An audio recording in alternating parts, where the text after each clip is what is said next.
I do not know whether the Prime Minister was listening to himself, because the Prime Minister holds the record in this House for having changed parties. He holds the record. He hasn't told the House how he managed to change to all these parties. I think he must be in the 8th party.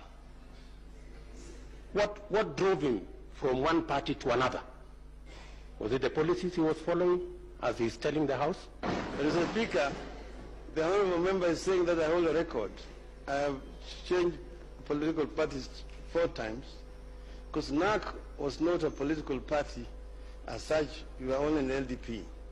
Mr. Speaker, KANU, ODM, UDM, and URP are 4.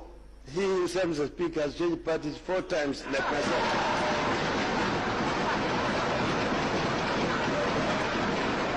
Can the Prime Minister give the real government position about the election date so that it ends this anxiety? Sections of the government prefer the March elections. The sections who prefer December elections, like myself. The ruling of the court does not stop us from thinking, and therefore as a thinking Kenyan, I disagree with it totally. This matter is already being contested in court. There's already a court case that is ongoing. And therefore, Mr. Speaker, we will await the outcome of that petition. The question is, what is the government position on the date of the election? Not your opinion, not anybody's opinion. Mr. Speaker, I have a right to answer questions the way I want to answer it. Mr. Speaker, unless the honourable member wants to answer. How can the government then claim to have any roadmap that has no date on when the elections will be held? How are they planning?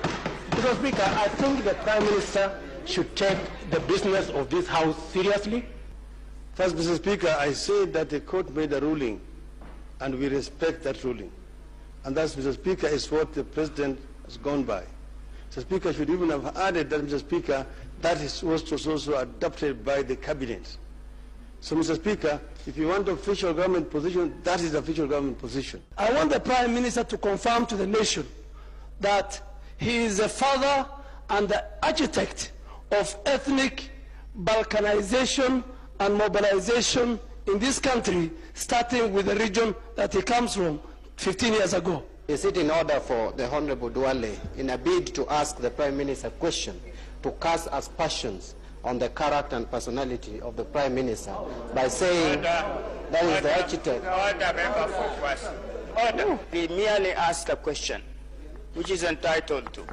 Order, member for Kwasi. If I were to be an architect of ethnic balkanization, I would never see the floor of this House. I will never be elected, Mr. Speaker, on the basis of the vote from one ethnic community in the constituency that I represent. Mr. Speaker, when others go and assemble in Eldoret and say, you are a Kamatusa or Kamatusi, and that you are our leader, Mr. Speaker, they are beating ethnic drums, Mr. Speaker.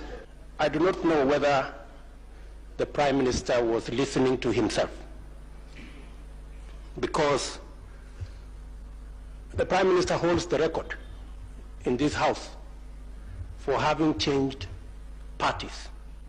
He holds the record. He hasn't told the House how he managed to change to all these parties. I think he must be in the 8th party. What drove him from one party to another? Was it the policies he was following, as he's telling the House? Mr. Speaker, the honourable member is saying that I hold a record. I have changed political parties 4 times, because NAC was not a political party. As such, we were only an LDP. Mr. Speaker, KANU, ODM, UDM, and URP are 4. He himself, Mr. Speaker, has changed parties 4 times like myself.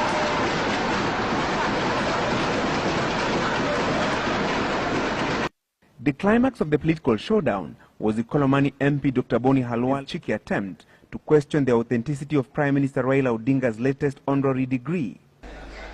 Mr. Speaker, can the Prime Minister tell us what instrument the government is going to put in place to ensure that some of these certificates, diplomas, degrees that people are scrambling for, some which will obviously be fake, will receive sufficient authentication so that people with fake documents do not sneak into leadership in the country? Mr. Speaker, well, I don't know where the honorable member is coming from, but Mr. Speaker, I was recently awarded a honorary doctorate degree by the Florida Agricultural University. But I'm also a holder of a Master of Science degree in Mechanical Engineering. The Prime Minister, Mr. Speaker, needs to tell the country whether the rhetoric that he is involved in, is it campaign propaganda that he is distributing for his own campaign, or is it government policy? How do you expect someone who opposed it to implement it? This is what I've been saying. So I've been telling the people that don't vote for the people who oppose the Constitution, because you want this Constitution to be implemented.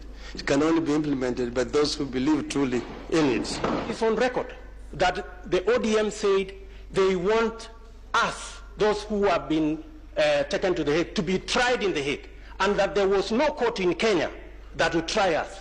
That letter is a matter of public record. Was that letter issued with the permission of the Prime Minister? Was it issued by the Secretary General with the permission of the Prime Minister, or with his knowledge, or with his instructions? It's not Raila Odinga who took the envelope to ICC. It is this House, at the instigation, Mr. Speaker, of the people who are known, whom, Mr. Speaker, took Kenyans to be tried at the ICC. Mr. Speaker, we are praying, but nobody has gone out in the public to pray for the victims of the post-election violence. Who has stopped the Prime Minister from praying for other people? If indeed he has a heart, if indeed he has a heart, he should, if he doesn't want to engage in the prayers, he should just keep his peace. Order, order. This matter really must come to an end.